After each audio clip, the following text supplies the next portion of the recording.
Etong si Joseph itatakbong kapitana. Kaya nga lang, hindi nga daw matiyak-tiyak at masyur-syur kung kailan ba talaga.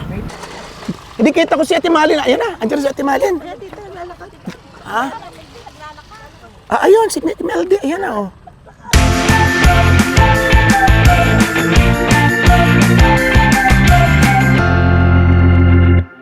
Ay, nako.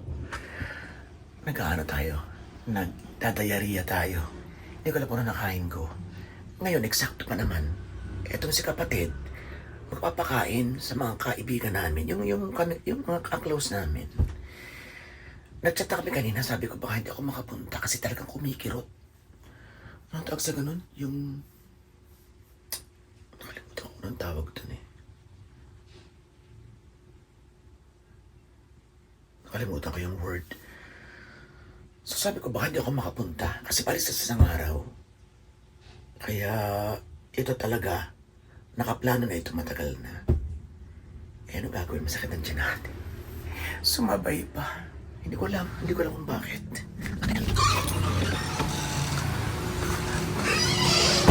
Nag-message si Jenny. Meron daw din eh. Jenny, nabasa ko yung message mo. What? Nabasa ko yung message mo. Ano ka mo yun? May nagpadala. Ano kalagay yan? Ibig sabihin, hindi siya makakapunta. To my sister Meldy, Janet.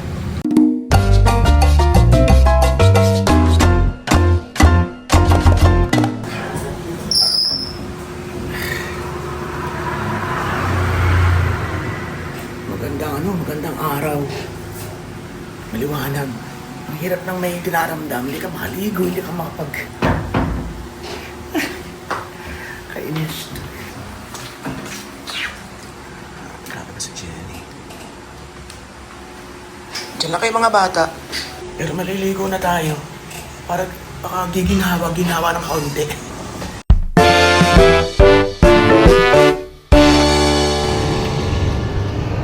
Okay, andito po tayo ngayon. Papunta po tayo ng...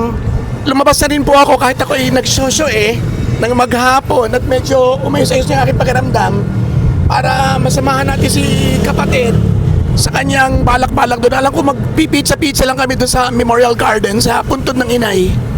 Iyan. Kasama natin si Joseph.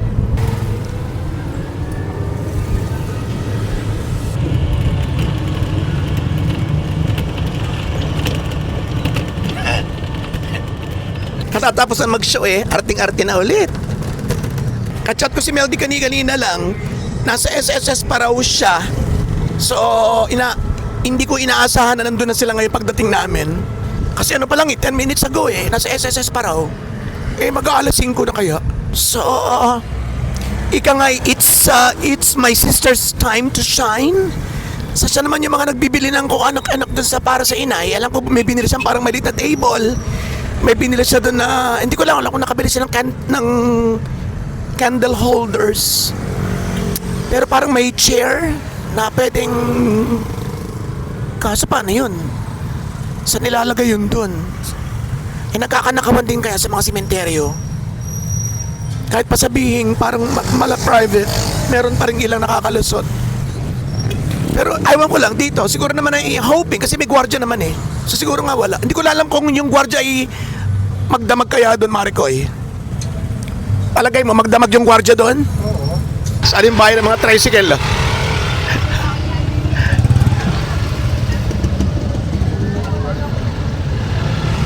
Nagpapakita sa akin ng araw.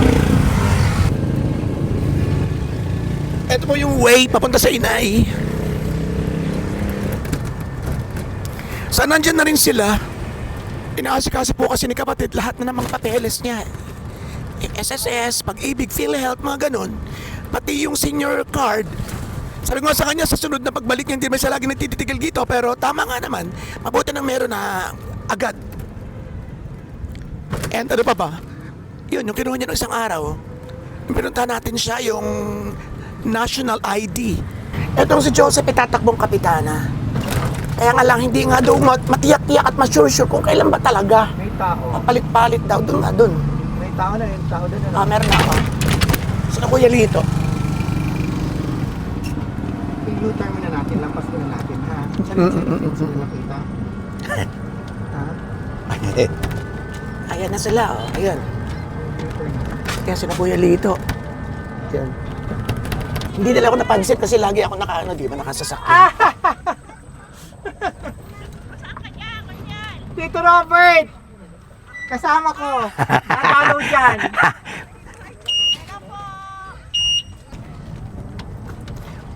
Aba, si Ate Mali nandun na rin, oh.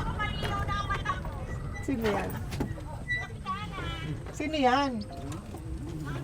Ah, Ha, ano daw? nanay niya. Si Kapitanan. Kapitana? Kailan ko ba yung Kapitana? Kapitan na lang? Nang Maliti. Ah, oo. Sa balita, Kuya. Ba't nasa nang sasakyan mo? Hindi. Ay, walang magmaneho. Ay, bansa. Sumasakay. Hindi ko alam. Nasa SSS pa raw, eh. Nasa SS pa. Anong kapatid ko? Marunong maniya? Sino? Yan si... Hindi, yan lang. Ay, parang ka rin na nga lang ang gusto ko, eh. Ano na lang. Kaya mo yan. Hindi madaling pag-aralan na rin. Hindi rin ko na naman madrive. Kaya nga. Hindi kita ko si Ate Malin. Ayan na, andyan si Ate Malin. Ha? Ayun, si Meldy. Ayan na, oh. Inay. Ayan, Ate Emma. May kadugtong pa. Gagawin ko pa mamaya. Sa Ate Emma at si Kuya Lito, ang bantay ng inay noon, di ba? Akala ko'y nandito ka na, kaya ako'y kagkag na hindi makapara-para ng tricycle. Ay, doon mo na sa loob. Ayan, na rin pinalinis na nangyayari. Kinalbo na pala siya. Oo.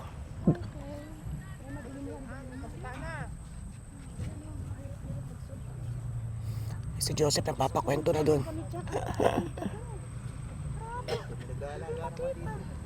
Dahil sa mga libing nga daw. Kinalbo din pala niya. Tapos, Ha? Nung maana, oh. May 31, ha? abono. Para gumanda siya. Tapos, twice a week, yun ay ititrim niya. Ba't mo abunuhan niya? Di lumago ng lago-lago. Hindi, ititrim niya lagi. Hindi po yung katulad mo, no? Hindi galing sa pagsagay.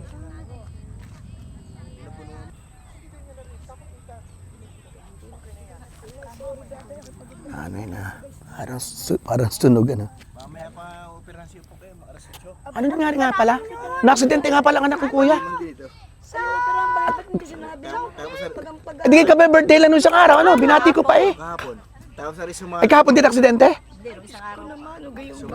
sumala yung pupulsuhan din. Parang lumusot ang buto. Parang binabaliktad daw sila. Una, aminado yung naka-aksidente na siya talagang may kasalanan. Na-aksidente yung anak nila. Si Upok na, ano, na nag-abroad sa Taiwan yata yun. Ay, hindi ko pa alam kung anong nangyari. Para doon sa Hindi, Sa bago naging barangay, 30, para bago madala fix ay sa pulis. 50 daw. Sabi niyo po, kay hindi na basta sa attorney lang na lang tayo. Dalhin sa pulis. Ayun, so ano ibig sabihin natin? Yun daw, napungguraw ng, ng kotse. Buti rin naman tinigilan, yun mismo yung nagdala sa ospital. Parang ganyan. Ito. Oo. Kaya na niya. Isang araw ngayon, lakas ang ulan eh. 3 araw pa lang ito nakaka-drive kami. Oo, bago. Katarata. Ano kung laman ng bag di ko maaari? Sa isang araw natin to, bag raid tayo, bag raid.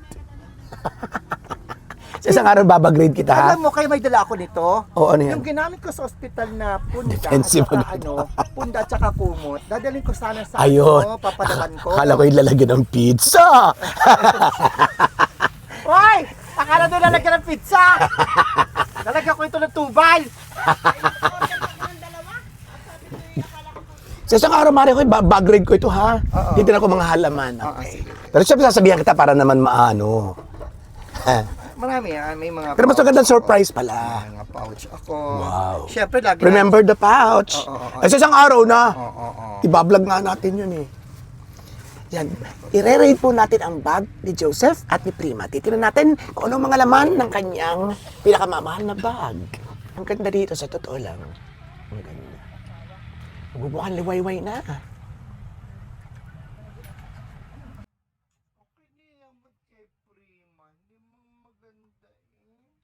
Ay, pa iba namin mga pamangkin. May gamit ang kotse mo. Wala. Nakaparada lang. Wala nga magdadrive. Wala dun eh. Eh wala nga, digid doon nga nakaparada sa kabila, sa Calero. Sa Libis. Pag wala yun doon, nakaparada. Kasi nagbagyuhan, di ba? Sa sunod ho, ay ito na, e-bike na tayo. Pag na-ibenta natin ng kotse, mag-i-e-bike na rin tayo. Tuturo mo ako mag-drive, Mariko, ya? Ayan, di ba mahirap? Hindi naman. Pero mas mahirap tingnan ka pag masdan. Hayop ka. Pag sinabi ko doon, isang pizza ka lang, lagot ka. Ay, meron na raw siyang ID.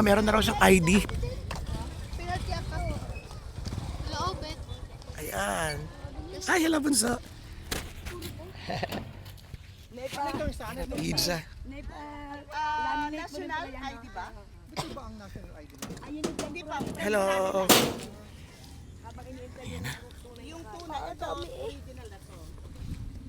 Ito naman po na lang. Pizza party lang to. Pizza party.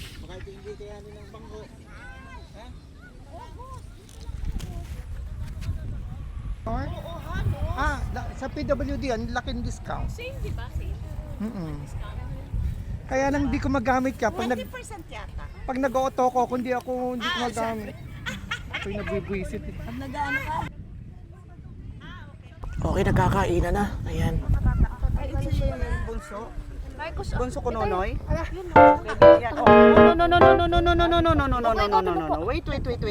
upo na ikaw. Alsin mo yan muna. Ipato mo muna yan dito. Halika, akin na yan. Akin na yan, Tutoy. Akin na. Akin na, Tutoy. Akin na. Dali. Susubuan kita. Halika. Come to Lola. Nakain po siya ng kanya. Akin na, Bunso. Nahulog. Dirty na. Wag na. Kuha na lang dito ng bago. Wag yan. Doon. Puro ketchup alam. Dalawang kamay ha, 2 hands. Ito ang sa akin. Hindi akong kumain ng ano. Ito ang sa atin. Ayan. Dala-dala hanggang din ikay na. Pinuntahan agad ako doon eh. Kuha tayo ng paraan.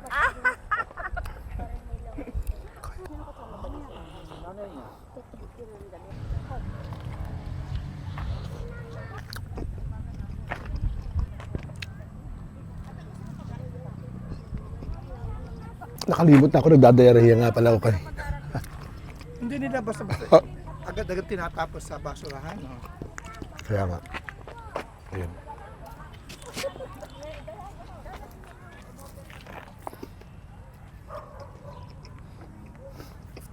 Sabi ko parang may bawas na yung pala sadyang ganun. You know, hindi siya talaga full. Pampasugar yan. Try natin. Oo, sobrang tamis talaga nito. Mas matamis to. Ito raw talaga. Na-google ko, ito yung pinakamaraming sugar. Etong isang to, Mountain Dew. Pero ganun siya, no? Ito ang magulang ni Boknoy. Ito. Diyan din tatay niya, no? Katabi sila. Yan ang nanay ni Boknoy. Ayan. Yan ang kanyang tatay, yan ang kanyang nanay. Yan. Ilang gaan laman ito? Pwede dalawa. Pwede, pero yung buto ng tatay, nilipat namin dyan, hindi siya counted. So, dyan ako. So, sama-sama kaming tatlo. Ayun, so, gabi na, yun, may buwa na. Ayan. And, yun, so, bonding, isang bonding namin. And then, sa Japan ulit kami magkikita because tayo gogoro sa Japan. Ano yun? Ha? Video. Andali ha.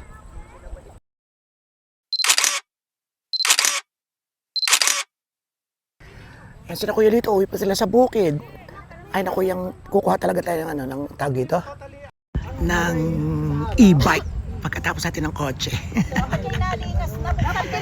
Ayan, I love you tatay. So kami uuwi na, aalis na ho kami. At maraming salamat sa pagsama sa amin hanggang dito sa aming mga family gatherings at family events. Ate Mali, yun masarap i-radio ng bag ng Ate Mali. No? Ang dami naman, minsan may pako pa yan. May Vicks, may pako, may hairpin, may suklay, may toothbrush pa minsan. No? Yan, so umilaw na siya. Sabi ni kapatid, marami rin siya mga reklamo sa mga opisina. Yes. Sa araw natin pag-usama yung mga complaints mo. Ganda rin. No? Ay, yung isa. Yung isa ay national ID, National pero ano ID. pa? Ayan, nakakuha na siya ng mga Ah, ID. copy Ito pa ay lang. national ID. Ito, national Ito ID. ay My senior ID. Senior ID. Qualified. Aba, ay ang... Bakit?